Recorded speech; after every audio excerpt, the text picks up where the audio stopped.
എല്ലാവർക്കും രണ്ടാമത്തെ ക്ലാസ്സിലേക്ക് സ്വാഗതം. +2 പൊളിറ്റിക്കൽ സയൻസ് പാർട്ട് 2 ടെക്സ്റ്റ് ബുക്കിലെ രണ്ടാമത്തെ അധ്യായമായിട്ടുള്ള ഇരുധ്രുവ വ്യവസ്ഥയുടെ അന്ത്യം എന്നുള്ള അധ്യായത്തെ ബേസ് ചെയ്തുകൊണ്ടാണ് ഇന്നത്തെ വീഡിയോ തയ്യാറാക്കിയിട്ടുള്ളത്. ഇത് യഥാർത്ഥത്തിൽ നമ്മൾ ഒന്നാമത് പഠിച്ച ചാപ്റ്റർ ആയിട്ടുള്ള ശീതസമരം അതുമായിട്ട് കണക്ട് ചെയ്തു വരുന്നൊരു ചാപ്റ്ററാണ്. കാരണം അവിടെ നമ്മൾ ആ ചാപ്റ്റർ പറഞ്ഞ് നിർത്തിയത് ഇങ്ങനെയായിരുന്നു. 1991 സോവിയറ്റ് യൂണിയൻ എന്ന രണ്ട് ചേരി ഉണ്ടായിരുന്ന അവിടെ നിങ്ങൾക്ക് അറിയാവുന്ന പോലെ അമേരിക്കൻ ചേരിയും സോവിയറ്റ് ചേരിയും. എന്നാൽ 1991 സോവിയറ്റ് യൂണിയൻ ശിഥിലമായി, അത് തകർന്നു. അതിനുശേഷം ആ ഒരു ശീതസമരം അവസാനിച്ചു. കാരണം രണ്ട് ചേരി തമ്മിലുള്ള സമരമായിരുന്നു ശീതസമരം. എന്നാൽ ഒരു ചേരി അവിടുന്ന് അപ്രത്യക്ഷമായതോടുകൂടി ആ ശീതസമരം അവിടെ അവസാനിക്കുകയായിരുന്നു. അപ്പോൾ അങ്ങനെ ഈ സോവിയറ്റ് യൂണിയൻ തകരാനുണ്ടായ കാരണങ്ങളും സോവിയറ്റ് യൂണിയനെ പറ്റിയുള്ള മറ്റ് കുറച്ച് വിശദാംശങ്ങളൊക്കെയാണ് ഈ ചാപ്റ്ററിൽ നമ്മൾ ചർച്ച ചെയ്യാൻ പോകുന്നത്. ഇപ്പോൾ ഇവിടെ നമുക്ക് ആദ്യം പഠിക്കുന്ന ടോപ്പിക്കിൻ്റെ പേരാണ് എന്തായിരുന്നു സോവിയറ്റ് വ്യവസ്ഥിതി. What was the Soviet system എന്ന ടോപ്പിക്കാണ് ആദ്യം നമ്മൾ ചർച്ച ചെയ്യാൻ വേണ്ടിയിട്ട് പോകുന്നത്. ഇതിലാദ്യം നിങ്ങൾ അറിഞ്ഞിരിക്കേണ്ട കാര്യം, 1917 ലോകത്തെ മാറ്റിമറിച്ച ഒരു വിപ്ലവം റഷ്യയിൽ നടക്കുകയുണ്ട്. അതിൻ്റെ പേരാണ് റഷ്യൻ വിപ്ലവം. ഫ്രഞ്ച് വിപ്ലവത്തിന് ശേഷം ലോകം കണ്ട ഏറ്റവും മഹത്തായ മറ്റൊരു വിപ്ലവമായിരുന്നു ഈ റഷ്യൻ വിപ്ലവം. അപ്പോൾ ഈ റഷ്യൻ വിപ്ലവത്തിന് ശേഷമാണ് USSR എന്നുള്ള പേരിൽ സോവിയറ്റ് യൂണിയൻ നിലവിൽ വന്നത്. അതായത് union of Soviet socialist republic, അതായത് റഷ്യയുടെ പഴയ പേര്. അപ്പോൾ ഈ റഷ്യൻ വിപ്ലവത്തിന് ശേഷമാണ് USSR നിലവിൽ വന്നത്. അപ്പോൾ നമ്മൾ പരിശോധിക്കാൻ പോകുന്നത് എന്തായിരുന്നു ഈ സോവിയറ്റിൻ്റെ വ്യവസ്ഥിതി എന്നുള്ള കാര്യങ്ങളാണ്. നിങ്ങൾ പ്രധാനമായിട്ടും മനസ്സിലാക്കിയിരിക്കേണ്ട ഒരു 6 പോയിന്റ് വരുന്നുണ്ട്. 6 പോയിന്റാണ് ഈ സോവിയറ്റ് വ്യവസ്ഥയെ കുറിച്ചിട്ട് നിങ്ങൾ പ്രധാനമായിട്ടും മനസ്സിലാക്കിയിരിക്കേണ്ടത്. ഒന്നാമത്തേതാണ്, സോവിയറ്റ് വ്യവസ്ഥ രാഷ്ട്രത്തിനും കമ്മ്യൂണിസ്റ്റ് പാർട്ടിക്കും പ്രാധാന്യം നൽകി. ഒരേ സമയം തന്നെ USSR എന്നുള്ള രാജ്യത്തിനും അതുപോലെ അവിടുത്തെ പ്രധാന പാർട്ടിയായിരുന്ന കമ്മ്യൂണിസ്റ്റ് പാർട്ടിക്കും പ്രാധാന്യം നൽകിക്കൊണ്ടുള്ള ഒരു വ്യവസ്ഥിതിയായിരുന്നു സോവിയറ്റ് വ്യവസ്ഥിതി. രണ്ടാമത്തേതാണ്, സോവിയറ്റ് രാഷ്ട്രീയ വ്യവസ്ഥ കമ്മ്യൂണിസ്റ്റ് പാർട്ടിയെ കേന്ദ്രീകരിച്ചുള്ളതായി ഇരുന്നു. ഭരണഘടനാപരമായി ഏക പാർട്ടി സംവിധാനമാണ് അവിടെ നിലനിന്നിരുന്നത്. നേരത്തെ പറഞ്ഞതുപോലെ കമ്മ്യൂണിസ്റ്റ് പാർട്ടി ആയിരുന്നു അവിടെ ഉണ്ടായിരുന്ന പ്രധാനപ്പെട്ടതും ഒരേ ഒരു പാർട്ടിയും. അതുകൊണ്ട് തന്നെ അവിടെ ഒരു ഏക പാർട്ടി സംവിധാനമായിരുന്നു അവിടെ ഉണ്ടായിരുന്നത്. ഒരു പാർട്ടി മാത്രമേ റഷ്യയിൽ ഉണ്ടായിട്ടുണ്ടായിരുന്നുള്ളൂ. അതുകൊണ്ട് നമുക്ക് പറയാൻ പറ്റും ഈ സോവിയറ്റ് രാഷ്ട്രീയ വ്യവസ്ഥ എന്ന് പറയുന്നത് പ്രധാനമായിട്ടും അവിടുത്തെ ഏക പാർട്ടിയായിരുന്ന കമ്മ്യൂണിസ്റ്റ് പാർട്ടിയെ കേന്ദ്രീകരിച്ചുകൊണ്ടുള്ളതായിരുന്നു. അതുകൊണ്ടാണ് രണ്ടാമത്തെ പോയിന്റ് ഇങ്ങനെ പറയാൻ കാരണം, സോവിയറ്റ് രാഷ്ട്രീയ വ്യവസ്ഥ കമ്മ്യൂണിസ്റ്റ് പാർട്ടിയെ കേന്ദ്രീകരിച്ചുള്ളതായിരുന്നു. മാത്രമല്ല ഭരണഘടനാപരമായി തന്നെ ഏക പാർട്ടി സംവിധാനമാണ് അവിടെ നിലനിന്നിരുന്നത്. ഇനി മൂന്നാമത്തെ പോയിന്റാണ്, ഉൽപാദന ഘടകങ്ങളുടെ ഉടമസ്ഥതയും നിയന്ത്രണവും രാഷ്ട്രത്തിനായിരുന്നു. നമുക്കറിയാം പ്രധാനമായിട്ടും 4 കാര്യങ്ങൾ നമുക്കൊരു ഉൽപാദനം ചെയ്യാൻ വേണ്ടി വേണ്ടത്. 4 കാര്യം ഉണ്ടെങ്കിൽ നമുക്ക് ഉൽപാദനം നടക്കുകയുള്ളൂ. അതായത് ഭൂമി വേണം, തൊഴിൽ, മൂലധനം, സംഘാടനം. ഈ 4 കാര്യം കൂടിച്ചേർന്ന് അറിയപ്പെടുന്ന പേരാണ് ഉൽപാദന ഘടകങ്ങൾ.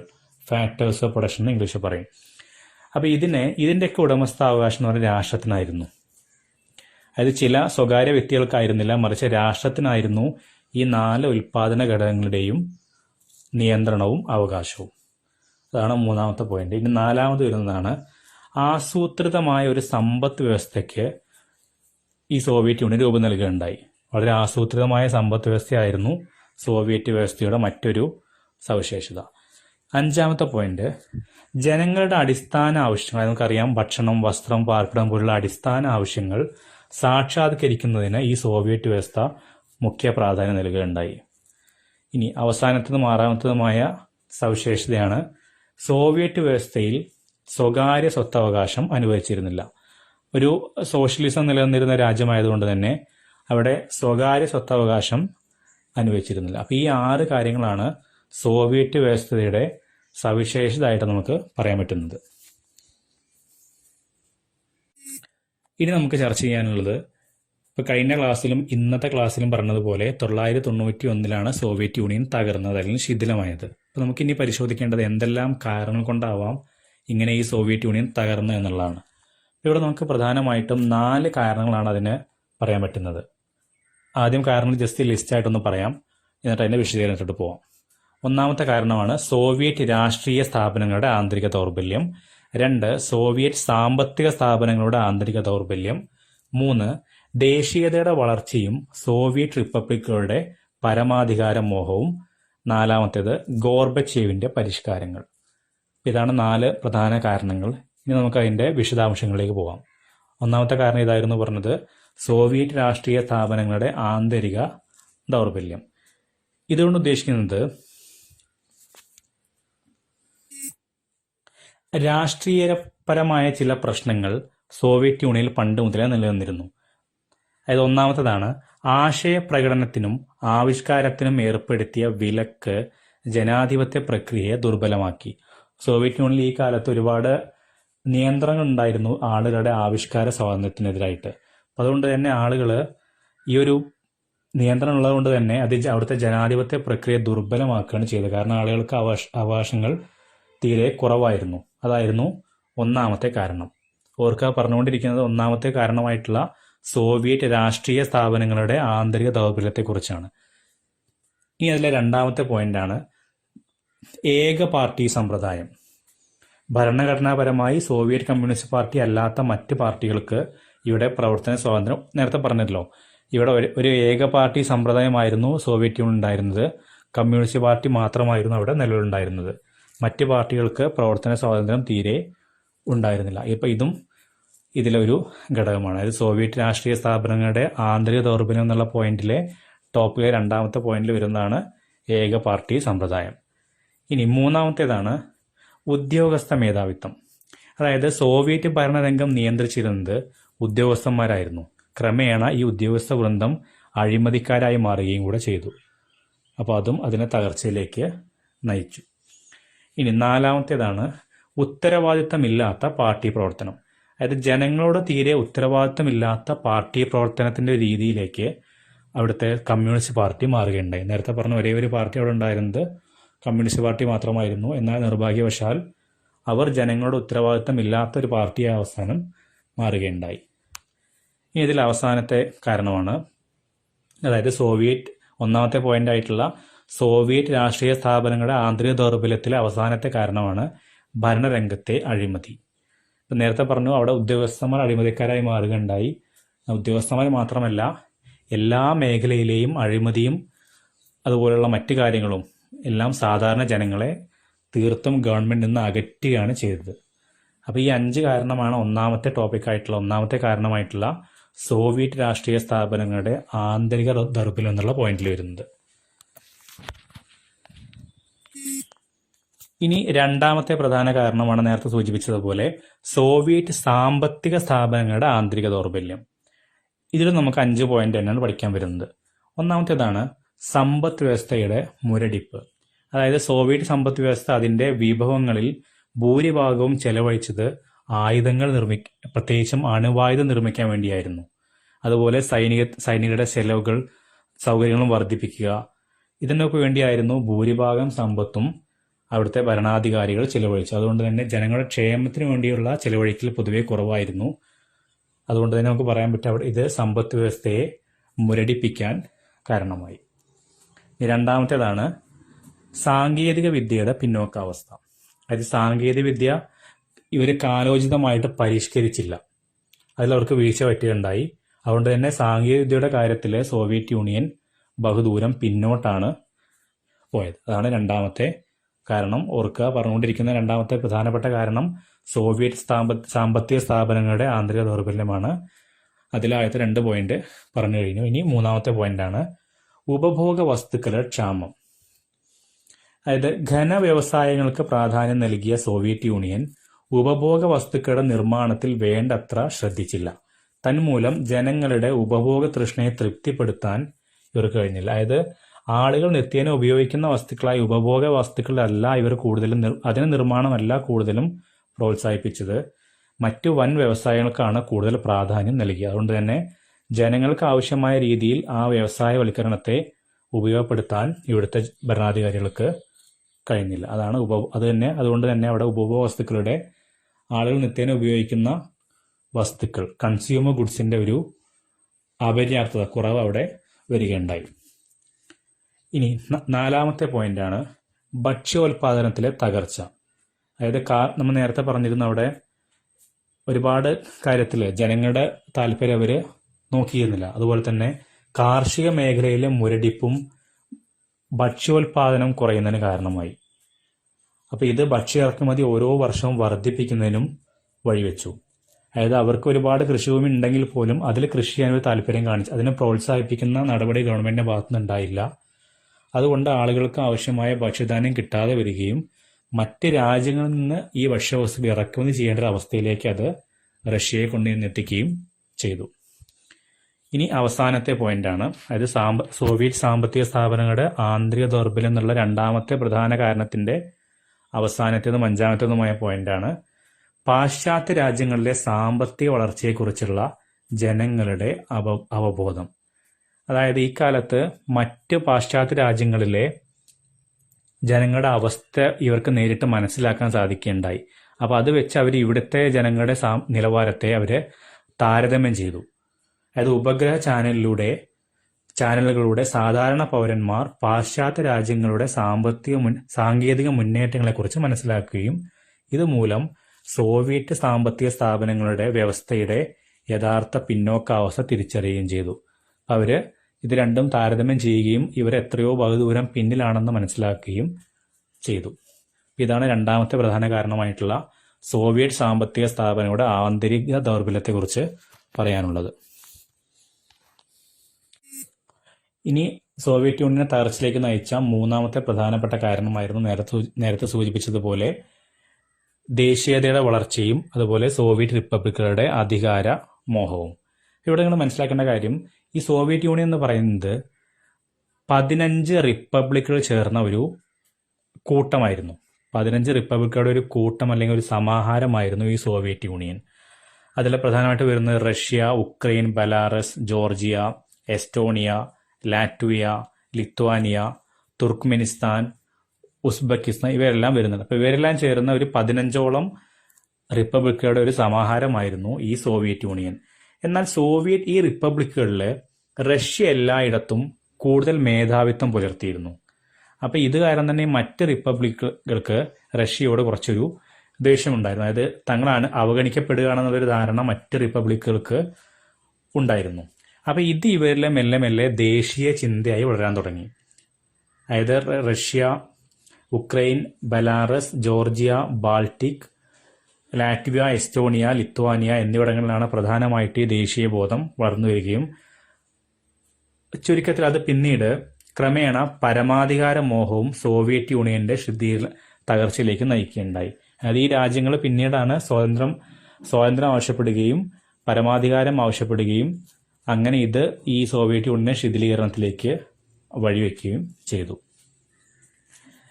ഇതാണ് മൂന്നാമത്തെ കാരണം. ഇനി സോവിയറ്റ് യൂണിയൻ തകരാനുള്ള നാലാമത്തെ കാരണമായിരുന്നു നേരത്തെ സൂചിപ്പിച്ചതുപോലെ ഗോർബച്ചേവിന്റെ പരിഷ്കാരങ്ങൾ. ഗോർബച്ചേവ് എന്ന് പറയുന്നത് സോവിയറ്റ് യൂണിയന്റെ അവസാനത്തെ പ്രസിഡന്റ് ആയിരുന്നു. മാത്രമല്ല 1985 കമ്മ്യൂണിസ്റ്റ് പാർട്ടിയുടെ ജനറൽ സെക്രട്ടറിയായി തിരഞ്ഞെടുക്കപ്പെട്ട ഒരു വ്യക്തി കൂടിയാണ് ഗോർബച്ചേവ്. നമുക്ക് നോക്കാം എങ്ങനെയാണ് ഈ ഗോർബച്ചേവിന്റെ ഭരണം ഈ സോവിയറ്റ് യൂണിയനെ തകർച്ചയിലേക്ക് നയിച്ചതെന്ന്. നേരത്തെ പറഞ്ഞതുപോലെ 1985 ഇദ്ദേഹം കമ്മ്യൂണിസ്റ്റ് പാർട്ടിയുടെ ജനറൽ സെക്രട്ടറിയായി തിരഞ്ഞെടുക്കപ്പെട്ടു. അതിനുശേഷം ഇദ്ദേഹം സോവിയറ്റ് യൂണിയൻ അഭിമുഖീകരിച്ചുകൊണ്ടിരുന്ന പ്രശ്നങ്ങളെ നേരിടാൻ വേണ്ടി 2 പരിഷ്കാരങ്ങൾ കൊണ്ടുവരികയുണ്ടായി. ഒന്നായിരുന്നു ഗ്ലാസ്നോസ്റ്റ്, 2 പെരിസ്ട്രോയിക്ക. ഗ്ലാസ്നോസ് എന്ന് പറയുന്ന മലയാളത്തിൽ തുറന്ന സമീപനം എന്ന് പറയാം. അതുപോലെ പെരിസ്ട്രോയിക്ക എന്ന് പറയുന്നത് സാമ്പത്തിക പുനഃസംഘടന. അപ്പോൾ ഇതുകൊണ്ടെല്ലാം അദ്ദേഹം ലക്ഷ്യം വെച്ചത് ഈ സോവിയറ്റ് യൂണിയന്റെ ഉന്നമനം തന്നെയായിരുന്നു. അതായത് സാങ്കേതികമായി പാശ്ചാത്യ രാജ്യങ്ങളെക്കാൾ പിന്നിൽ നിന്ന സോവിയറ്റ് യൂണിയനെ അവർക്കൊപ്പം എത്തിക്കുക, അതായിരുന്നു ഒരു ലക്ഷ്യം. മറ്റൊന്ന്, നാം നേരത്തെ പറഞ്ഞതുപോലെ സോവിയറ്റ് യൂണിയന്റെ രാഷ്ട്രീയ സാമ്പത്തിക സ്ഥാപനങ്ങളുടെ ആന്തരിക ദൗർബല്യങ്ങൾ പരിഹരിക്കുക, അതുപോലെ മറ്റ് രാജ്യങ്ങളുമായി പാശ്ചാത്യ രാജ്യങ്ങളുമായുള്ള സോവിയറ്റ് യൂണിയന്റെ ബന്ധം മെച്ചപ്പെടുത്തുക.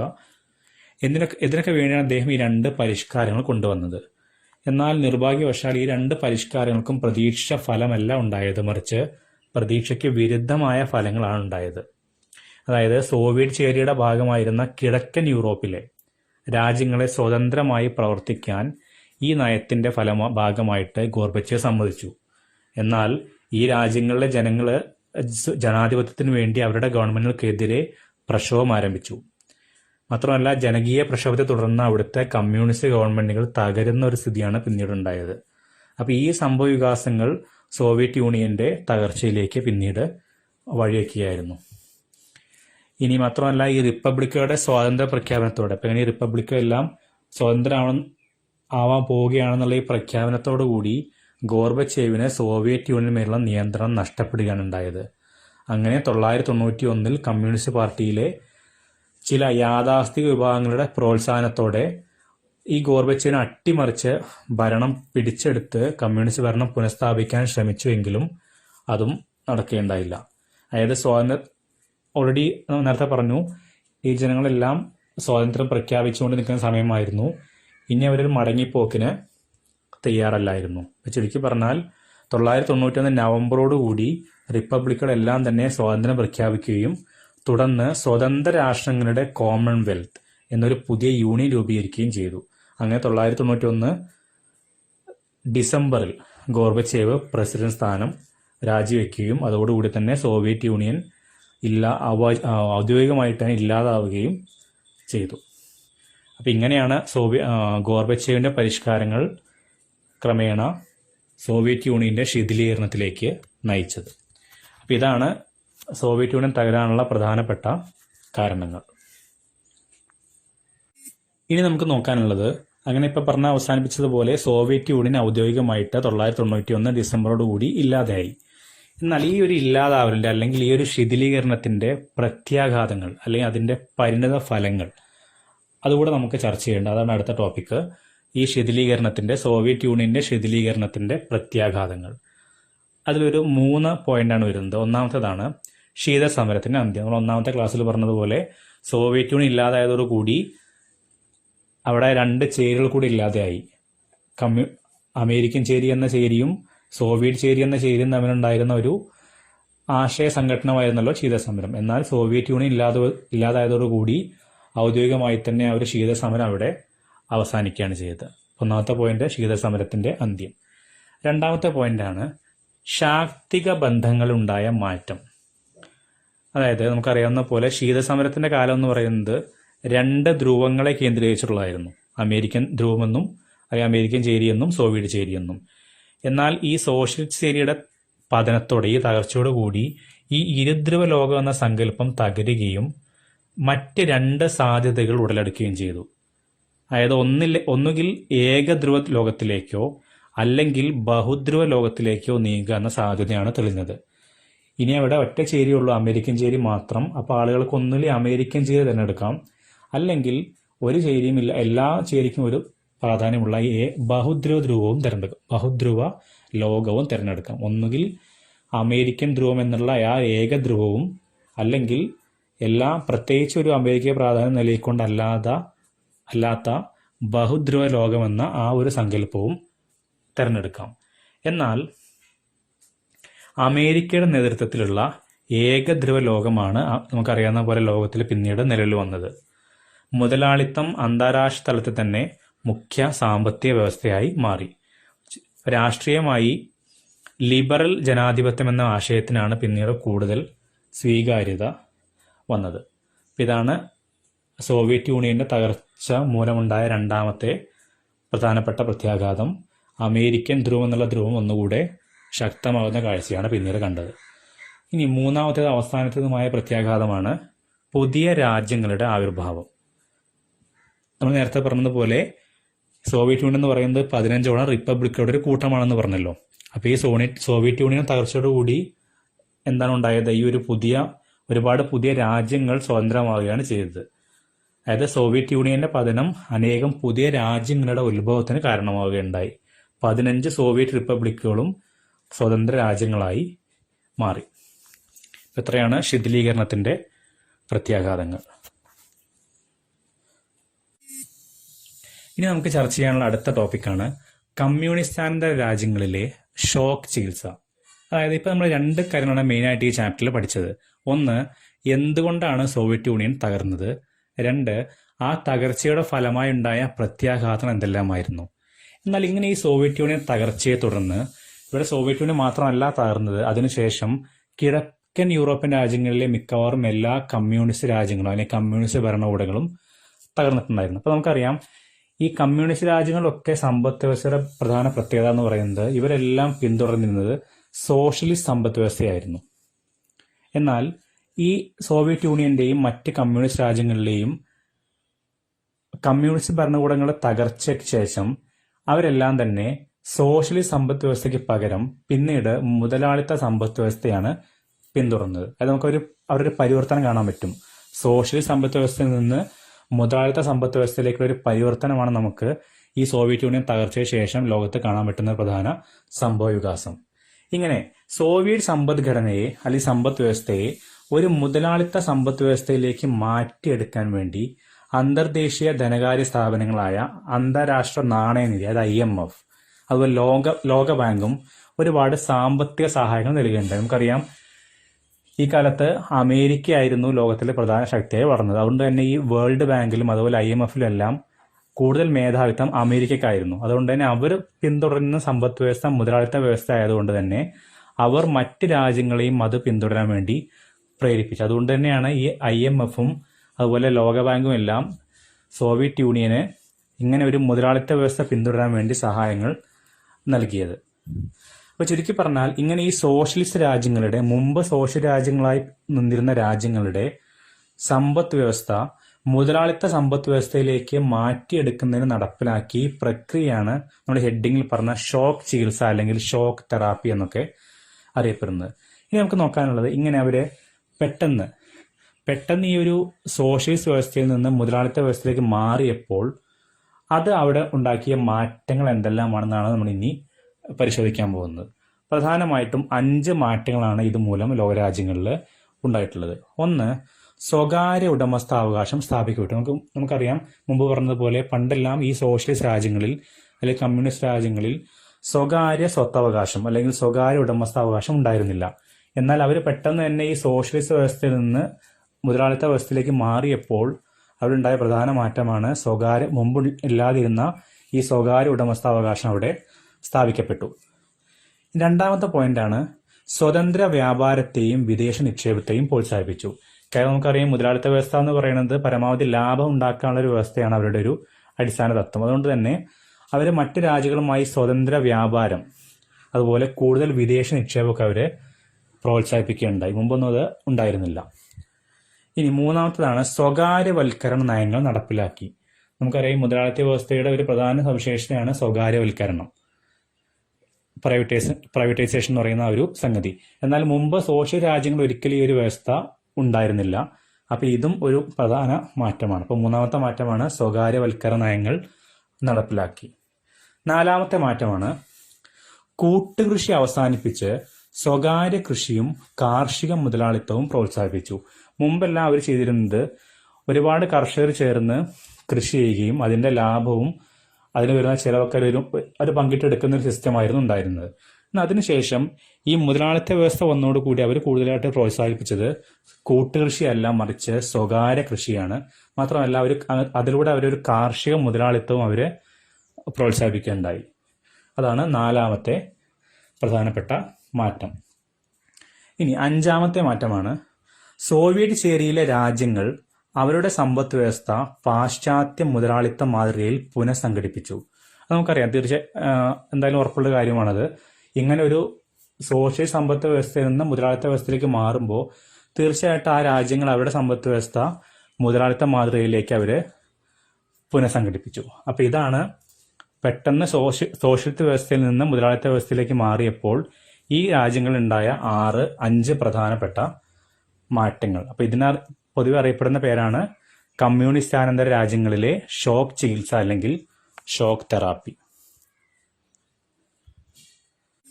ഇനി നമുക്ക് ഈ അധ്യായത്തിൽ പഠിക്കാനുള്ളത്, ഇപ്പം നമ്മൾ കണ്ടു ഇവിടെ ഒരു ഷോക്ക് ചികിത്സ വരികയുണ്ടായി. അതായത് സോഷ്യലിസ്റ്റ് വ്യവസ്ഥയിൽ നിന്ന് പെട്ടെന്ന് മുതലാളിത്ത വ്യവസ്ഥയിലേക്ക് ഒരു മാറ്റം വന്നു. അതാണ് ഷോക്ക് ചികിത്സ അല്ലെങ്കിൽ ഷോക്ക് തെറാപ്പി.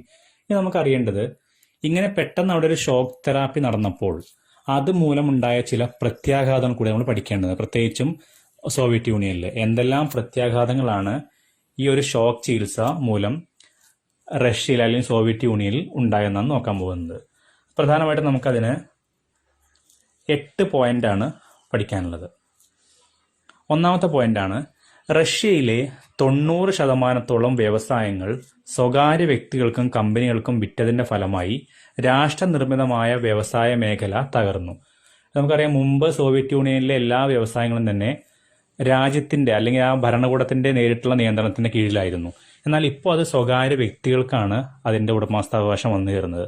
അതുകൊണ്ട് തന്നെ അത് ഒരു തകർച്ചയുടെ വക്കിലെത്തി എന്ന് പറയാം. അതുകൊണ്ടാണ് പറയുന്നത്, റഷ്യയിലെ 90% വ്യവസായങ്ങൾ സ്വകാര്യ വ്യക്തികൾക്കും കമ്പനികൾക്കും വിറ്റതിന്റെ ഫലമായി രാഷ്ട്രനിർമ്മിതമായ വ്യവസായ മേഖല തകർന്നു. രാഷ്ട്രത്തിന്റെ നേരിട്ടുള്ള നിയന്ത്രണത്തിന്റെ കീഴിലുണ്ടായിരുന്ന വ്യവസായ മേഖല ഇപ്പോൾ ഒരു തകർച്ചയാണ് അവിടെ നേരിട്ടത്. അതാണ് ഒന്നാമത്തെ പ്രത്യാഘാതം. രണ്ടാമത്തെ പ്രത്യാഘാതമാണ്, പണപ്പെരുപ്പം വർദ്ധിക്കുകയും ജനങ്ങളുടെ സമ്പാദ്യം വളരെ വേഗം ചെലവഴിക്കപ്പെടുകയും ചെയ്തു. അതാണ് റഷ്യയിലുണ്ടായ രണ്ടാമത്തെ ഒരു പ്രത്യാഘാതം ഈ ഷോക്ക് ചികിത്സയുടെ. മൂന്നാമത്തെയാണ് റഷ്യൻ കറൻസി. നമുക്കറിയാം, റഷ്യൻ കറൻസിയാണ് റൂബിൾ.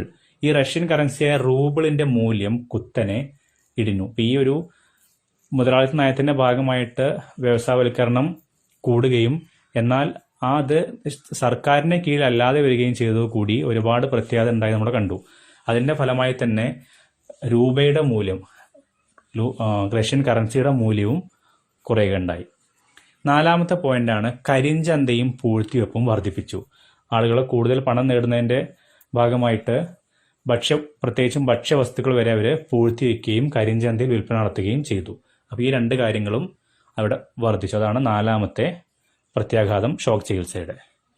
ഇനി അഞ്ചാമത്തെ പ്രത്യാഘാതമാണ്, നമ്മൾ നേരത്തെ പറഞ്ഞിരുന്നു കൂട്ടുകൃഷി സമ്പ്രദായം അവിടെ മുമ്പുണ്ടായിരുന്നു, എന്നാൽ ഇപ്പോൾ അത് ഇല്ല, സ്വകാര്യ കൃഷിയിലേക്ക് മാറി. അതുകൊണ്ട് തന്നെ പെട്ടെന്ന് ഈ കൂട്ടുകൃഷി സമ്പ്രദായം അപ്രത്യക്ഷമായതോടുകൂടി അതൊരു ഭക്ഷ്യക്ഷാമം രൂപപ്പെടുന്നതിലേക്ക് നയിച്ചു. അപ്പോൾ അഞ്ചാമത്തെ പോയിന്റാണ്, കൂട്ടുകൃഷി സമ്പ്രദായം തകരുകയും റഷ്യയിൽ ഭക്ഷ്യക്ഷാമം രൂപപ്പെടുകയും അല്ലെങ്കിൽ രൂക്ഷമാവുകയും ചെയ്തു. അതാണ് അഞ്ചാമത്തെ പോയിന്റ്. ഇനി ആറാമത്തെ പോയിന്റാണ്, റഷ്യയുടെ ആഭ്യന്തര ഉൽപാദനം മുൻപത്തേക്കാളും കുറഞ്ഞു. റഷ്യയുടെ എല്ലാ രീതിയിലുള്ള ഉൽപാദനം, പ്രൊഡക്ഷൻ ഇവിടെ കുറയുകയാണ് ചെയ്തത് ഈ പെട്ടെന്നൊരു മുതലാളിത്ത വ്യവസ്ഥയിലേക്ക് പരിവർത്തനം ചെയ്യപ്പെട്ടപ്പോൾ. ഇനി ഏഴാമത്തെ പോയിന്റാണ്, ഗവൺമെന്റ് സാമൂഹ്യക്ഷേമ പദ്ധതിയിൽ നിന്നും പിന്നോക്കം പോയതുമൂലം ജനങ്ങളുടെ ജീവിതം ദുസ്സഹമായി. നമുക്കറിയാം, മുമ്പ് അവിടുത്തെ ഭരണകൂടം ജനങ്ങളുടെ ക്ഷേമം പരമാവധി ശ്രദ്ധിച്ചിട്ടുണ്ടായിരിക്കും. കാരണം ഒരു സോഷ്യലിസ്റ്റ് ഭരണകൂടമാണ്, ജനങ്ങൾക്ക് കൂടുതൽ പ്രാധാന്യം കൊടുക്കുന്ന ഒരു ഭരണകൂടമായിരുന്നു. എന്നാൽ ഇപ്പോൾ സ്വകാര്യ വ്യക്തികൾ ഇതെല്ലാം കൈയേറിയത് മൂലം ജനങ്ങളുടെ ക്ഷേമം ഉറപ്പുവരുത്താൻ അവിടെ ഒരു ഭരണകൂടം ഇല്ലാതാവുകയാണ് ചെയ്തത്. അതുകൊണ്ട് തന്നെ ജനങ്ങളുടെ ജീവിതം ദുസ്സഹമായി. കാരണം ഗവൺമെന്റ് ജനങ്ങളുടെ അല്ലെങ്കിൽ സാമൂഹ്യക്ഷേമ പദ്ധതിയിൽ നിന്ന് ഗവൺമെന്റ് ബഹുദൂരം പിന്നോട്ട് പോയത് മൂലം ജനങ്ങളുടെ ക്ഷേമം ഉറപ്പുവരുത്താൻ ആരും ഇല്ലാതാവുകയും അങ്ങനെ ജനജീവിതം ദുസ്സഹമാവുകയും ചെയ്തു. അതാണ് ഏഴാമത്തെ പോയിന്റ്. ഇനി എട്ടാമത്തെ അവസാനത്തുമായ പോയിന്റാണ്, സമ്പദ് വ്യവസ്ഥയുടെ നിയന്ത്രണം ചില മാഫിയകൾ കൈയടക്കുകയും സാമ്പത്തിക അസമത്വം വർദ്ധിക്കുകയും ചെയ്തു. നമുക്കറിയാം, മുമ്പ് റഷ്യ അല്ലെങ്കിൽ സോവിയറ്റ് യൂണിയൻ ഒരു സോഷ്യലിസ്റ്റ് രാജ്യമായതുകൊണ്ട് തന്നെ അവിടെ സമ്പത്തെല്ലാം തുല്യമായിട്ടാണ് വിതരണം ചെയ്തത്. അതുകൊണ്ട് തന്നെ പാവപ്പെട്ടവനും പണക്കാരനും തമ്മിലുള്ള അന്തരം പൊതുവെ കുറവായിരുന്നു. എന്നാൽ ഇപ്പോൾ അങ്ങനെയല്ല. ഇതെല്ലാം ചില സ്വകാര്യ വ്യക്തികൾ അല്ലെങ്കിൽ ഒരു മാഫിയകൾ കൈയടക്കിയോടുകൂടി അവിടെ സമ്പത്തിന്റെ ഒരു അസന്തുലനമായ വിതരണം വരികയും അത് സാമ്പത്തിക അസമത്വത്തിലേക്ക് നയിക്കുകയും ചെയ്തു. അപ്പോൾ ഇതാണ് ഷോക്ക് തെറാപ്പി മൂലം സോവിയറ്റ് യൂണിയൻ ഉണ്ടായ 8 പ്രധാനപ്പെട്ട പ്രത്യാഘാതങ്ങൾ. ഇനി നമുക്ക് ഈ ചാപ്റ്ററിൽ ഡിസ്കസ് ചെയ്യാനുള്ളത് പ്രധാനപ്പെട്ട 2 ടോപ്പിക് കൂടെയാണ്. അതിൽ ഒന്നാമത്തേതാണ് പിരിമുറുക്കങ്ങളും സംഘർഷങ്ങളും. അതായത് നമ്മൾ നേരത്തെ മനസ്സിലാക്കിയതുപോലെ നമ്മൾ റഷ്യയുടെ അല്ലെങ്കിൽ സോവിയറ്റ് യൂണിയന്റെ ഘടന പറഞ്ഞ സമയത്ത് പറഞ്ഞിട്ടുണ്ടായിരുന്നു, ഈ സോവിയറ്റ് യൂണിയൻ എന്ന് പറയുന്നത് ഒരു പല റിപ്പബ്ലിക്കുകൾ ചേർന്ന ഒരു സമാഹാരമാണ് അല്ലെങ്കിൽ ഒരു കൂട്ടമാണ് എന്ന് പറഞ്ഞിട്ടുണ്ടായിരുന്നു. അതുകൊണ്ട് തന്നെ ഈ മിക്ക റിപ്പബ്ലിക്കുകളിലും ഒരുപാട് സംഘർഷ സാധ്യത നിലനിന്നിരുന്നു. ഉദാഹരണം പറയുകയാണെങ്കിൽ റഷ്യ 2 റിപ്പബ്ലിക്കുകളായിരുന്നു, ചെച്നിയയും അതുപോലെ ഡാജസ്റ്റിനും. അപ്പോൾ ഈ 2 റിപ്പബ്ലിക്കുകളിലും, അതായത് ചെച്നിയയിലും ഡാജസ്റ്റിനിലും ഒരുപാട് അക്രമാസക്തമായ വിഘടന പ്രസ്ഥാനം ഉണ്ടായിരുന്നു. അപ്പോൾ ഈ പ്രത്യേകിച്ചും ചെച്നിയയിലാണ് ഈ കലാപ പ്രസ്ഥാനം രൂപപ്പെട്ടത്. അപ്പോൾ ഈ ചെച്നിയയിലെ കലാപങ്ങളെ കൈകാര്യം ചെയ്യുന്ന രീതിയിലെ സോവിയറ്റ് യൂണിയനിലെ റഷ്യ ചില വിവേചനരഹിതമായിട്ടുള്ള നടപടിയാണ് സ്വീകരിച്ചത്. അതായത് പക്ഷപാതപരമായ നടപടിയാണ് റഷ്യ സ്വീകരിച്ചത്. അതായത് രണ്ട് റിപ്പബ്ലിക്കുകളിലും ഈ കലാപകാരികൾ ഉണ്ടായിരുന്നെങ്കിലും, അതായത് ഡാജസ്റ്റിലുണ്ടായിരുന്നു, ചെച്നിയിലുണ്ടായിരുന്നു. എന്നാൽ ചെച്നിയെ മാത്രം ലക്ഷ്യമിട്ടുകൊണ്ടായിരുന്നു ഈ റഷ്യയുടെ പല സൈനിക നടപടികളും. അപ്പോൾ ഇത് കൈകാര്യം ചെയ്യുന്നതിന് വേണ്ടി അവർ ഒരുപാട് ബോംബിംഗ് നടത്തുകയുണ്ടായി, ആക്രമണം നടത്തുകയുണ്ടായി. അപ്പോൾ ഇതൊക്കെ ഇവിടുത്തെ ഈ മനുഷ്യരുടെ അവകാശം ലംഘിച്ചുകൊണ്ടായിരുന്നു. അതായത് ചെച്നിയിലെ മനുഷ്യാവകാശ ലംഘനമാണ് റഷ്യ നടത്തിയത്. ഇനി മറ്റൊന്നാണ് താജിക്കിസ്ഥാൻ. 2001 വരെ നീണ്ടുനിന്ന 10 വർഷത്തെ യുദ്ധത്തിന്, ആഭ്യന്തര യുദ്ധത്തിന് മറ്റൊരു റിപ്പബ്ലിക്കായിട്ടുള്ള താജിക്കിസ്ഥാൻ സാക്ഷ്യം വഹിക്കുകയുണ്ടായി. ഇനി ഇത്തരം സംഘർഷങ്ങൾക്കുള്ള മറ്റ് ചില ഉദാഹരണങ്ങളാണ്. അസർബൈജാനിലെ മറ്റൊരു രാജ്യമായിരുന്ന അസർബൈജാനിലെ നാഗോർണോ കരാബാഗ് പ്രവിശ്യയിൽ ചില തദ്ദേശീയരായ അർമേനിയക്കാർ വിഘടിച്ച് അർമേനിയയിൽ ചേരാൻ ആഗ്രഹിച്ചു. അതായത് അസർബൈജാനിലെ അർമേനിയക്കാർ അവർക്ക് മാത്രമായിട്ടൊരു പ്രദേശത്തിന് ആവശ്യം ഉന്നയിക്കുകയുണ്ടായി. മാത്രമല്ല ജോർജിയയിലെ സ്വാതന്ത്ര്യത്തിനു വേണ്ടിയുള്ള 2 പ്രവിശ്യയുടെ ആവശ്യം അവിടെയും ആഭ്യന്തര യുദ്ധത്തിന് വഴിതെളിച്ചു. ഇത് കൂടാതെ കിർഗിസ്ഥാൻ, ഉക്രൈൻ തുടങ്ങിയ മറ്റ് പല പ്രവിശ്യകളിലൊക്കെ സമാനമായിട്ടുള്ള സംഘർഷ സാധ്യത നിലനിന്നിരുന്നു.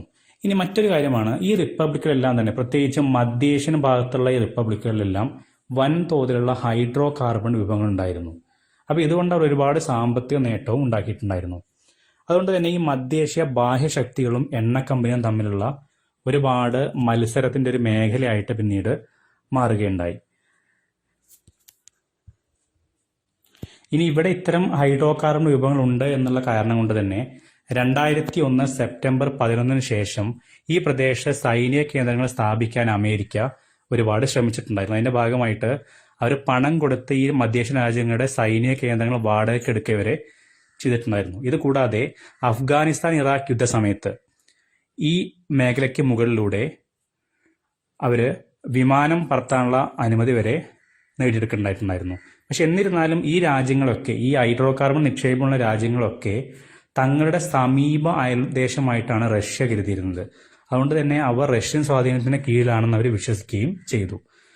ഇനി അമേരിക്ക കൂടാതെ എണ്ണ നിക്ഷേപം ഉള്ളതുകൊണ്ട് തന്നെ ചൈനയ്ക്കും ഇവിടെ ചില താല്പര്യങ്ങളൊക്കെ. ഇനി ഇത് കൂടാതെ ഇത്തരം സംഘർഷങ്ങൾക്കുള്ള മറ്റ് ചില ഉദാഹരണങ്ങളാണ് ചെക്കോസ്ലോവാക്യ. കിഴക്കൻ യൂറോപ്പ് സ്ഥിതി ചെയ്യുന്ന ഒരു പ്രദേശമായിരുന്നു ചെക്കോസ്ലോവാക്യ. എന്നാൽ ചെക്കോസ്ലോവാക്യ വളരെ സമാധാനപരമായി വിഭജിക്കപ്പെട്ടുകൊണ്ട് 2 സ്വതന്ത്ര രാജ്യങ്ങളായി മാറുകയുണ്ടായി. ഒന്നാണ് ചെക്ക്, മറ്റൊന്ന് സ്ലോവാക്ക്. അതിനുശേഷം ഇത്തരം സംഘർഷം നടന്ന മറ്റൊരു പ്രദേശമായിരുന്നു യൂഗോസ്ലോവിയ. 1991 ശേഷം ഈ Yugoslavia Croatia, Slovenia, Bosnia, Herzegovina എന്നിങ്ങനെ നിരവധി രാജ്യങ്ങളായി സ്വാതന്ത്ര്യം പ്രഖ്യാപിച്ച് വേർപിരിയുകയുണ്ടായി. അപ്പോൾ ഇവിടുത്തെ തദ്ദേശീയരായ സെർബ് വംശജർ, ഇവിടുത്തെ തദ്ദേശീയ വംശം അറിയപ്പെടുന്ന പേരായിരുന്നു സെർബിയക്കാർ, സെർബ് വംശജർ. ഈ സെർബ് വംശജർ ഇതിനെ എതിർക്കുകയും സെർബിതര ബോസ്നിയക്കാരെ കൂട്ടക്കൊല ഇരയാക്കുകയും ചെയ്തു. അപ്പോൾ അവർ വിശ്വസിച്ചിരുന്നത്, സെർബിയക്കാർ വിശ്വസിച്ചിരുന്നത് അവരാണ് ഈ പ്രദേശ തദ്ദേശീയവാസികൾ, മറ്റാർക്കും ഇവിടെ അവകാശമില്ല എന്നായിരുന്നു. അതുകൊണ്ട് തന്നെ അവര് മറ്റ് സെർബിതര വംശജർ, പ്രത്യേകിച്ചും ബോസ്നിയൻ വംശജർ അവരെ തെരഞ്ഞുപിടിച്ച് കൂട്ടക്കൊലയ്ക്ക് ഇരയാക്കി ചെയ്തിട്ടുണ്ടായിരുന്നു. അപ്പോൾ ഈ ഒരു യുദ്ധത്തെ തുടർന്ന്, ഈ ഒരു കലാപത്തെ തുടർന്ന് നാറ്റോ, നമ്മൾ നേരത്തെ പഠിച്ചിട്ടുണ്ടായിരുന്നു നാറ്റോ ഒരു സൈനിക സഖ്യമാണെന്ന് പറഞ്ഞിട്ടുണ്ടായിരുന്നു, അമേരിക്കയുടെ കീഴിലുള്ള.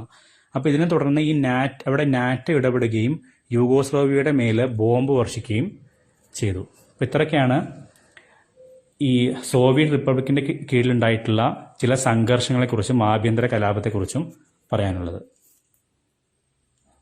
നമുക്ക് ഈ അധ്യായത്തിൽ അവസാനമായി പഠിക്കാൻ വരുന്ന ടോപ്പിക്കാണ് ഇന്ത്യയും കമ്മ്യൂണിസ്റ്റാനന്തര രാജ്യങ്ങളും തമ്മിലുള്ള ബന്ധം. പ്രത്യേകിച്ചും ഇന്ത്യയും റഷ്യയും തമ്മിലുള്ള ബന്ധമാണ് നമുക്കിതിൽ പഠിക്കാനുള്ളത്. ഇതിൽ ആദ്യമായിട്ട് നിങ്ങൾ മനസ്സിലാക്കേണ്ടത് 2001 ഇന്തോ റഷ്യൻ തന്ത്രപ്രധാന കരാറുടെ ഭാഗമായിട്ട് ഇന്ത്യയും റഷ്യയും തമ്മിൽ ഏകദേശം 80ഓളം ഉഭയകക്ഷി കരാർ ഒപ്പിട്ടിട്ടുണ്ട്.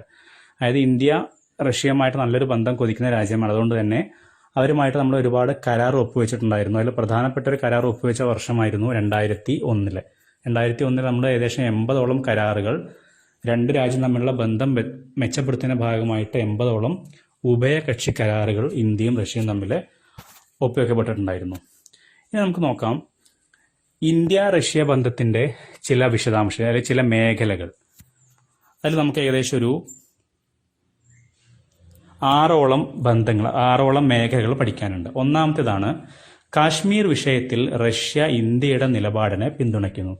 നമുക്കറിയാം പാകിസ്ഥാനുമായുള്ള കാശ്മീർ തർക്കത്തിൽ റഷ്യ ഇന്ത്യയോടൊപ്പമാണ് ഉള്ളത്. അതുകൊണ്ടാണ് പറയുന്നത് കാശ്മീർ വിഷയത്തിൽ റഷ്യ ഇന്ത്യയുടെ നിലപാടിനെ പിന്തുണയ്ക്കുന്നു. രണ്ടാമത്തെ പോയിന്റാണ് ഊർജ വിതരണം, ആഗോള ഭീകരവാദത്തിനെതിരെയുള്ള പറ്റിയുള്ള വിവരങ്ങൾ പങ്കിടൽ, അതുപോലെ സാങ്കേതിക സഹകരണം, ചൈനയുമായുള്ള ബന്ധം എന്നീ വിഷയങ്ങളിലും ഇരു രാജ്യങ്ങളും നല്ല ഒരു പരസ്പര ധാരണയോട് കൂടിയാണ് പ്രവർത്തിക്കുന്നത്.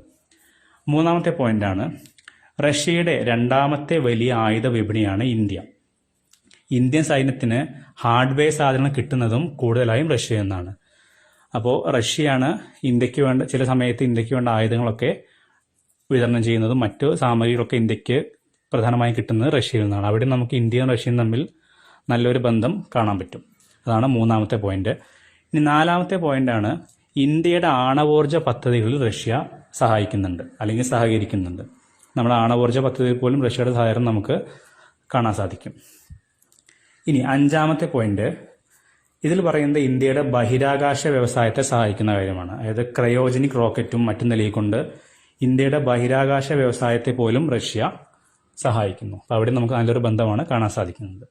ഇനി അവസാനത്തെ പോയിന്റാണ് ഇന്ത്യയും കമ്മ്യൂണിസ്റ്റാനന്തര രാജ്യങ്ങളും തമ്മിൽ നല്ല സാംസ്കാരിക ബന്ധവും നിലനിൽക്കുന്നുണ്ട്. വ്യാവസായിക ബന്ധവും മാത്രമല്ല നല്ലൊരു സാംസ്കാരിക ബന്ധം കൂടി നമ്മൾ തമ്മിൽ നിലനിൽക്കുന്നുണ്ട്. അതിന് ഉദാഹരണമാണ് ഹിന്ദി സിനിമയും നമുക്കറിയാം, ബോളിവുഡ്. അതുപോലെ ഇന്ത്യൻ സംസ്കാരവും റഷ്യയിലും മറ്റു കമ്മ്യൂണിസ്റ്റാനന്തര രാജ്യങ്ങളിലും വലിയ സ്വാധീനം ചെലുത്തുന്നു.